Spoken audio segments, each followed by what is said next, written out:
Dernièrement, il y a eu des revues ou une revue qui a été publiée en l'hommage du procès d'ouverture du 4-5 janvier 2015, à savoir la revue de Charlie Hebdo, dont les titres étaient tout ça pour ça. Donc on voit encore une fois que notre prophète Muhammad sallallahu alayhi wa sallam a été encore une fois dans la revue et caricaturisé. Alhamdulillah, mon frère, ma soeur, es-tu triste, offensé, déchiré de l'intérieur à cause des caricatures qui ont été republiées sur notre prophète Muhammad sallallahu alayhi wa sallam? Si oui, alors réjouis-toi, réjouis-toi, car tu possèdes une foi en Allah et son messager, et ceci est une clé vers le paradis. Cependant, il se peut que tu te poses des questions, tu te soucies comment réagir face à cette provocation. C'est pourquoi, dans cette vidéo, tu trouveras des indications sur comment réagir face à cette épreuve. Avant de rentrer dans le vif du sujet, j'aimerais que tu médites sur cette histoire. Au tout début de l'histoire de l'humanité, lorsque les gens se sont plongés la première fois dans le shirk, dans l'association à Allah tabaraka wa ta'ala, le fait d'adorer quelqu'un en dehors d'Allah, Allah a envoyé un messager pour les appeler de revenir à Allah et d'abandonner tout culte en dehors de lui. Mais ce peuple l'a traité de menteur et ils ont mécru en son message et ils se sont moqués de lui.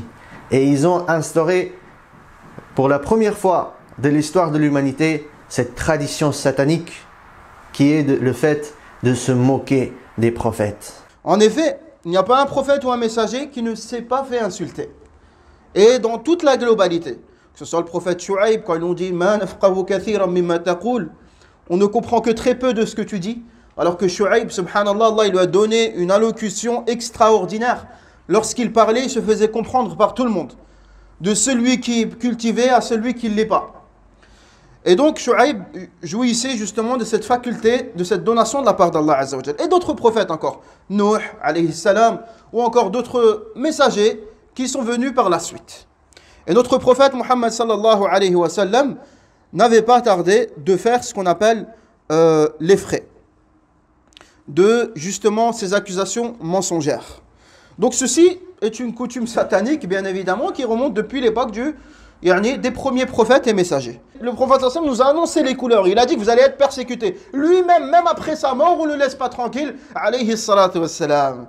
Alors, comment réagir face aux insultes envers le prophète sallallahu alayhi wa sallam?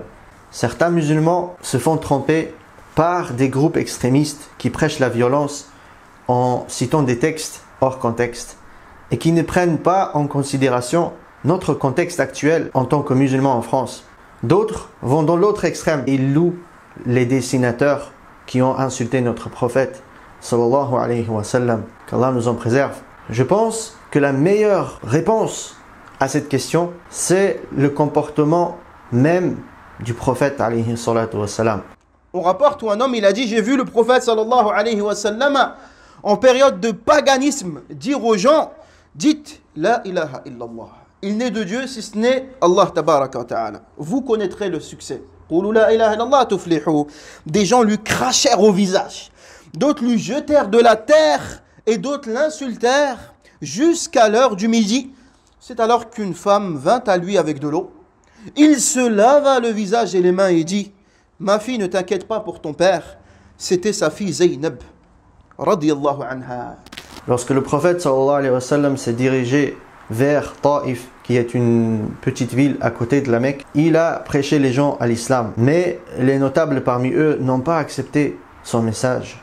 Pire encore, ils ont appelé les idiots parmi eux et les esclaves pour qu'ils se moquent de lui. Ils se sont mis alors à jeter des pierres sur notre prophète sallallahu alayhi wa sallam en l'insultant et en lui adressant des grossièretés. Après cet épisode, le prophète sallallahu alayhi wa sallam, il a pris le chemin de retour vers la Mecque. C'est alors qu'un ange, l'ange des montagnes, qui est venu au prophète sallallahu alayhi wa sallam, il lui a demandé, je sais ce que ton peuple a commis envers toi. Si tu veux, je renverse cette montagne sur ce peuple.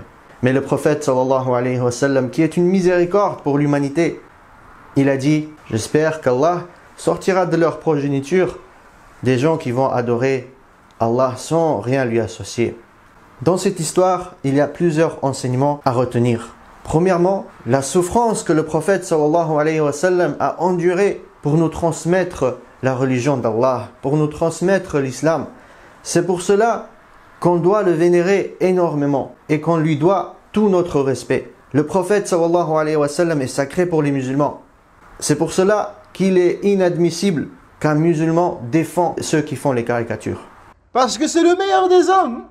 Il n'y a pas plus mieux que lui, sallallahu alayhi wa sallam. Faut-il juste lire sa biographie et les faits qui ont été relatés, yani, subhanallah, le concernant ou en son nom. Deuxième enseignement, le prophète sallallahu alayhi wa sallam ne s'est jamais vengé pour sa propre personne. il ne s'est même pas défendu alors qu'il était fort physiquement. Il pouvait se défendre et blesser les gens qui l'insultaient. Mais il ne l'a pas fait. Il sait que la violence ne donne que de la violence. Donc là, on retient que, subhanallah, le prophète sallallahu alayhi wa sallam, il a patienté. Lorsque ça le concerne lui-même, il a patienté. Pourquoi? Parce que, vous savez, on a un prophète, en plus qu'il est prophète, en plus qu'il jouit certes des meilleures mœurs, wa innaka la'ala khuluqin azim, tu jouis certes des meilleures mœurs. Wallahi al-azim, il a une faculté que personne n'a. Vous savez, c'est quoi? C'est qu'il arrive à tourner le dos à des gens qui le provoquent. Et troisième enseignement, la miséricorde du prophète sallallahu alayhi wa sallam envers les gens. Il n'a pas demandé, il n'a pas invoqué Allah contre eux. Au contraire, il a espéré pour qu'ils changent leur situation, pour qu'ils changent leur mécréance vers la foi. Même lorsqu'il était chef d'État, il a pardonné ces mêmes gens qui l'ont sorti de chez lui, ils l'ont sorti de la Mecque, ils l'ont insulté, ils ont tué ses membres de famille, ils ont tué énormément de musulmans, ils l'ont même blessé lors d'une bataille comme on avait dit. Et après tout cela, le prophète sallallahu alayhi wa sallam leur dit: La tathriba alaykum al-yawm yaghfirullahu lakum wa huwa arhamur rahimin. Pas de blâme envers vous aujourd'hui, qu'Allah vous pardonne et c'est lui le plus miséricordieux des miséricordieux. Alors que faire? Oui, le prophète sallallahu alayhi wa sallam, il était indulgent, il ne s'est jamais vengé pour lui-même. Oui, Allah tabaraka wa ta'ala, c'est lui qui a pris en charge la défense du prophète sallallahu alayhi wa sallam. Que doit-on faire nous en tant que croyants? Il faut profiter de cet intérêt pour notre religion, l'intérêt des gens pour le prophète Mohammed sallallahu alayhi wa sallam, afin de leur montrer le vrai visage du prophète sallallahu alayhi wa sallam. Il faut faire le buzz autour du prophète Mohammed sallallahu alayhi wa sallam, parler de sa vie, parler de son bon comportement, parler de la sira du prophète sallallahu alayhi wa sallam partout. Ne pas se faire provoquer.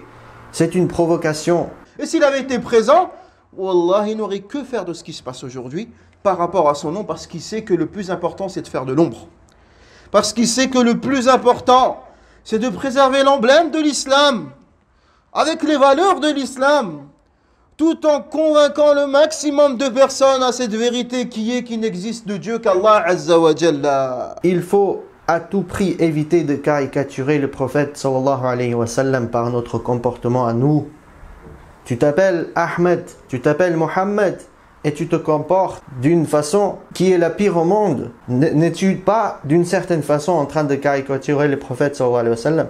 Parce que c'est qui donne cette image mauvaise de l'islam et du prophète de l'islam, si c'est les musulmans? On doit améliorer notre comportement. Certains musulmans vont maudire les auteurs des caricatures. Mais ce qui est mieux, et ce qui est la voie du prophète sallallahu alayhi wa sallam, c'est le fait d'invoquer en faveur des gens. Invoquer Allah pour la guider des gens. D'ailleurs, regardez l'histoire de Arnoud van Doorn. Il participait à la production et la diffusion du film Fitna, qui était fait contre l'islam et les musulmans. Mais lorsqu'il s'est intéressé à l'islam, il a accepté la foi et il s'est converti à l'islam. Walhamdulillah. Barakallahu fikum d'avoir écouté. Wassalamu alaikum wa rahmatullahi wa barakatuh.